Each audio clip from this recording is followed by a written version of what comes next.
Good afternoon or morning, wherever you are, everyone. I hope you can see the slides. If someone can give me a short feedback Yes, that we this can. works. Yes, yes. Super. Okay, thank you for the introduction, Marina. Thank you everyone for joining. I'm really very pleased to have the opportunity to present to you some current research I'm involved in on gender and transboundary water governance in Central Asia. And what I will presenting is actually part of a bigger project that we are currently conducting together with the Stockholm International Water Institute, and which looks at the role of women in decision making on shared waters. We have different case studies in Europe, in North Africa, and in Central Asia, where we look in particular at the Tutalas Commission.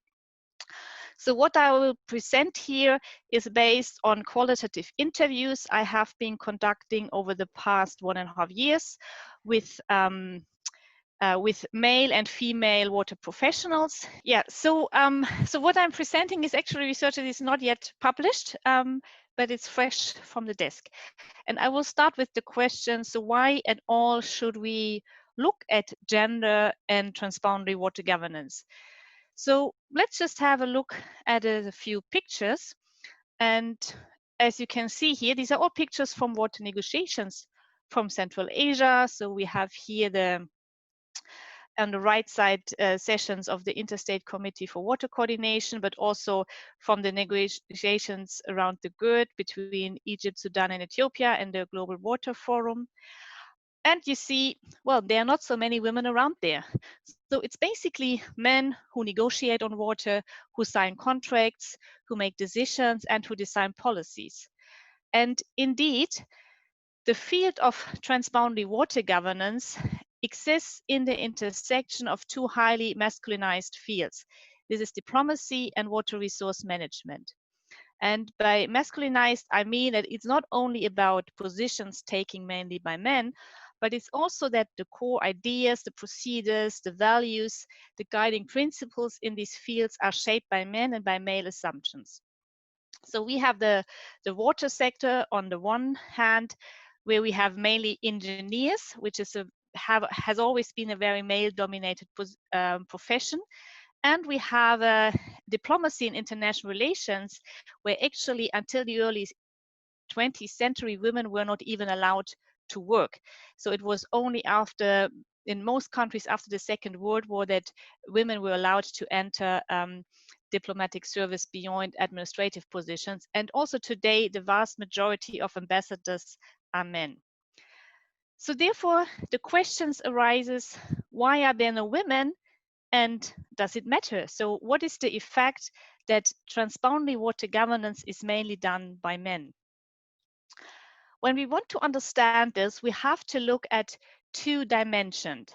First, the nominal dimension, called here, is basically to look at the presence of men and women. How many are there? But, and you might have noticed that I talk about gender and not about men and women. And gender is different from just looking at the biological sex. It means to look at stereotypes that we have about male and female behavior, about characteristics and behaviors that are associated with women and men, about normative assumptions about appropriate behavior, or assumptions about biological differences. And these ideas and assumptions are often embedded in supposedly impartial or neutral arrangements.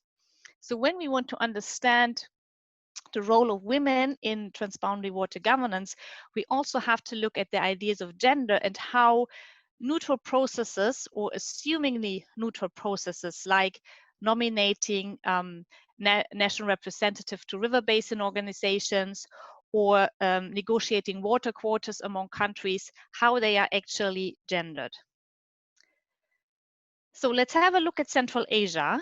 I don't have much time for this presentation, and I assume that many of you are familiar with the situation in Central Asia, so I won't talk much about this, but just as a brief introduction for those who joined from outside the region, in Central Asia we have two major transboundary rivers. These are the Amu Darya, Unfortunately, I don't have a pointer here, but this is the lower one, flowing from Tajikistan, Afghanistan to Uzbekistan and Turkmenistan, and the Surdaya originating in Kyrgyzstan and then flowing through Uzbekistan and Tajikistan to Kazakhstan.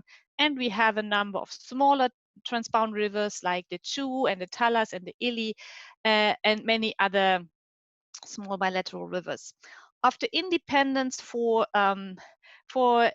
these rivers, a couple of joint institutions have been set up, like the International Fund for Saving the Aral Sea, the Interstate Commission for Water Coordination, Tutalas Commission, also small basin councils, to manage these waters and address challenges. And in all these main bodies, the chairmen, the directors, the head of delegations, they are almost exclusively men. We have some deputy directors, and one of them, Dinara Ziganchina, is also with us here greatly. So, but mainly it's men. And also when you look at the ministers at national level, water ministers, foreign ministers, these are men. And this is not something which is, which we only observe in Central Asia. So I had a student who actually wrote her study about looking at river basin organizations all around the world. And this pattern is everywhere, that women are underrepresented in leadership positions. And so, as most of you probably also know, that we have these cooperative mechanisms in Central Asia, but certainly not all problems are solved. So there are still tensions and disputes happening. Often they have roots in the conflicting interests between upstream and downstream states about water allocation, about release of water from dams, about operation costs of infrastructure. So these disputes sometimes became quite tense, and sometimes it's possible to solve them. So, and then when we think about these disputes, so why countries cooperate or why they have conflicts, partly we can explain this with these reasons: different interests, different national priorities, but this cannot explain all. So therefore we also have to look at practices, and we have to look a bit, so how does the behavior of actors maybe contribute to confrontation or to peaceful settlement? So how do people actually engage in negotiations? How do they address problems? And does it play a role that in all these negotiations there are hardly any women?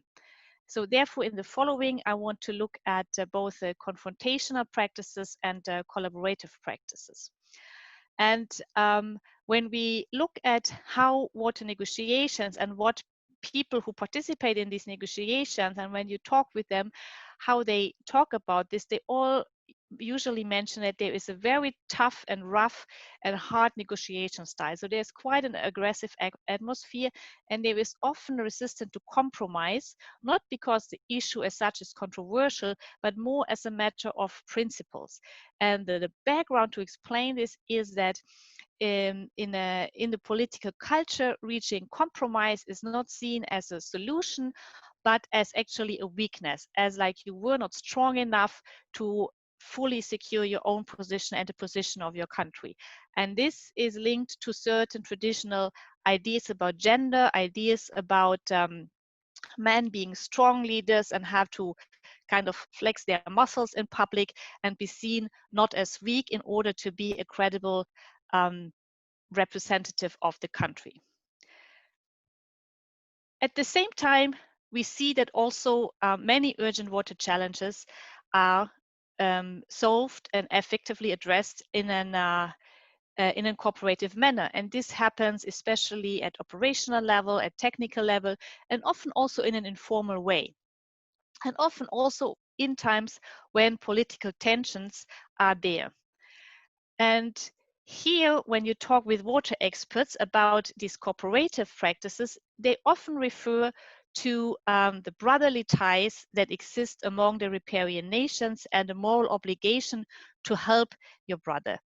The background is that the countries are very cultural, historically close, but also that the technical water experts in Central Asia have very strong bonds and a very strong sense of community. They refer to each other as vodniki in Russian, so it comes from the word voda, and vodniki are the people who work with water. They had they had joint education during Soviet Union, so they still have this ties, and also similar ideas about how water should be managed.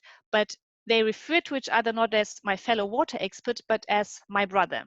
So this imagined kinship is something that we see in history throughout diplomacy, and it's a usual element, but the kins are always brothers. So no one talks about sisters.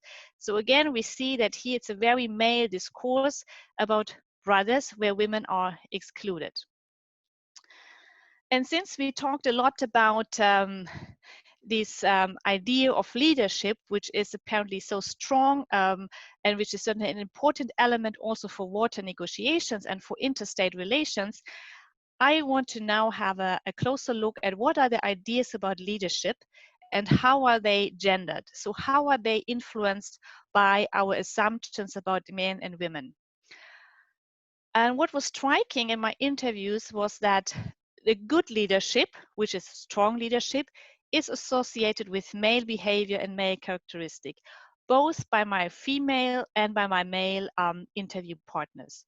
So I put here some quotes. They are in Russian, but I will translate them also. So here, for example, a member of the Chutalas Commission said, the male logic is to govern, to command.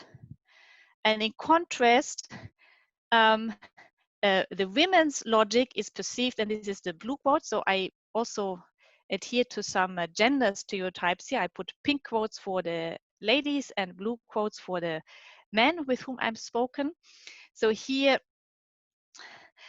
the man says a woman is more diligent and does more analytical work, a man commands. So this is the idea that exists. And even when there are women in leadership positions, which we have, then, and this is the upper right quote, here someone talks about a deputy director and said she was a good deputy director. Well, she was like a man. So leadership also by women is associated with being very male. Nevertheless, since we have not many, but a few women in leadership positions in NGOs, also in government, there exist also other ideas about how women leaders would be. And this is quite opposite to the idea of being strong and tough negotiator and not compromising. But here women are assumed to be less self-interested and more caring. And here are again two quotes. One from a professor in Kazakhstan who said that women in leadership roles, they will always try to do good not only for themselves. Yes, a woman thinks about everyone. And also for the Chutalas Commission, I spoke with female members who are working there in working groups and who said, well, in these working groups where we have more women, we just work together better, with the argument that, and it's here, well, women, we always try to find some kind of compromise. Certainly, you all know, and I'm sure you all know women who are very tough leaders, and we had these examples before, but when women are tough leaders, it says, oh, they are like men. And when women are not tough leaders, then they fulfill an ideal of how a woman should be.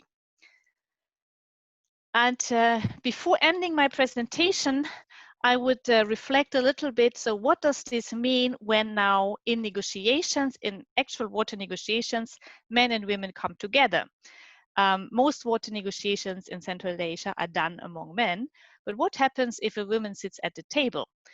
And here it was interesting that my interview partners did not talk about these different leadership styles, that women would be more compromising or helping with something, but actually the behavior of men changed. So I have two quotes here, one from a male water expert who participated in many negotiations at IFAS and ICWC, who said that, well, anytime when a woman comes and sits at the negotiate table, all attention goes to this woman. And also, if we have a woman, the discussion is not so hard, not so active, it's more slowly.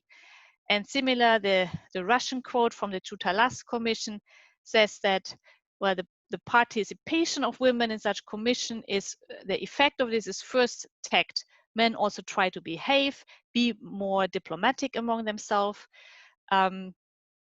Because normally in such situation, when things are very controversial, men do not hold back, but when women are participating, they are nevertheless probably think and try to behave more diplomatically. So the dynamic changes, but it's not because women are different, but because men behave different. And that tells us something about expectations related to gender and to gendered behavior. So I want to conclude this this short overview of to just summarize a bit. So I think we could see that the actors, how they behave in transboundary water governance, is based on norms and ideas that are gendered. So this concerns their actual behavior, but also ideas how women and men should behave and what is appropriate for them. And we could see that we have both confrontative practices and cooperative practices, and that men who are actors in water governance, they basically can choose between both. So for both, they have a narrative they can refer to, either being a strong leader or being a brother who is helps his other brothers. But women are excluded from these narratives and from these justifications. Nevertheless, also, we have shown that the inclusion of more women in water negotiations could potentially lead to more cooperative dynamics. This is certainly a very preliminary assumption that also would need more research, but these interview data that I have so far point to this. And actually, it's very interesting that in our case study in the Rhine Basin, in Europe, we found very similar dynamics, that men change their behavior once women are around in water negotiations. So with this, I would like to thank you and for listening to me, and I'm looking forward to see if there are any comments in the meanwhile in the chat box.